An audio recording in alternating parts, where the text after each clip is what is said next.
Hello मेरे प्यारे दोस्तों। तो आज हम लेकर आए हैं कहानी दो घड़ों की। बहुत समय पहले की बात है। एक नदी के किनारे एक सुंदर सा गांव बसा हुआ था। इस गांव के लोग खेती बाड़ी करते थे और जीवन यापन के लिए नदी के पानी पर भी निर्भर रहते थे। वही नदी उनके लिए जल का मुख्य स्रोत थी। नदी के किनारे बसे होने के कारण गांव के लोग प्रतिदिन नदी से पानी भरते, अपने पशुओं को नहलाते और खेतों की सिंचाई भी उसी से करते थे। एक बार बरसात का मौसम आया। शुरुआत में बूंदाबांदी हुई, फिर धीरे धीरे बारिश तेज हो गई। देखते देखते कई दिनों तक लगातार मूसलाधार बारिश होती रही। नदी के पानी में बाढ़ आने लगी और एक दिन नदी में भीषण बाढ़ आ गई। बाढ़ का पानी गांव के अंदर तक आ गया और लोगों के घरों में घुस गया।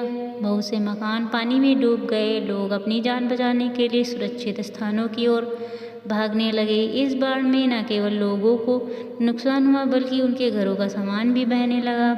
उन्हीं में दो घड़े भी थे, एक पीतल का और दूसरा मिट्टी का। पीतल का घड़ा बहुत चमकीला और मजबूत था। वह भारी भी था, इसलिए पानी में बहुत आसानी से नहीं बह रहा था, लेकिन किसी तरह वह बहाव में बहता चला जा रहा था। दूसरी ओर मिट्टी का घड़ा बहुत हल्का और नाजुक भी था। वह भी बह रहा था, लेकिन पानी की लहरों से खुद को बचाने के लिए इधर उधर टकरा रहा था। पीतल के घड़े ने मिट्टी के घड़े को देखा और सोचा, यह घड़ा तो बहुत कमज़ोर है। कब तक पानी में टिका रहेगा?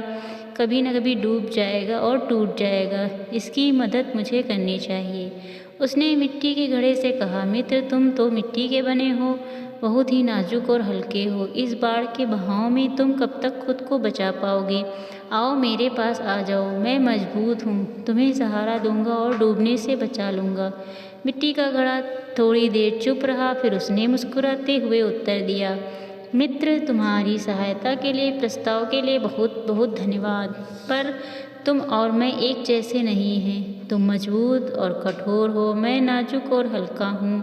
अगर पानी के बहाव में हम आसपास रहे और गलती से भी तुम मुझसे टकरा गए तो मैं चकनाचूर हो जाऊंगा। इसलिए मुझे तुमसे थोड़ी दूरी बनाकर ही बहना चाहिए। मैं अपनी तरफ से पूरी कोशिश करूंगा कि किसी तरह किनारे तक पहुंच जाऊं। उधर पीतल का घड़ा, जो भारी था, पानी में अधिक देर तक टिक नहीं पाया। उसके भीतर पानी भरने लगा और वह धीरे धीरे डूबने लगा।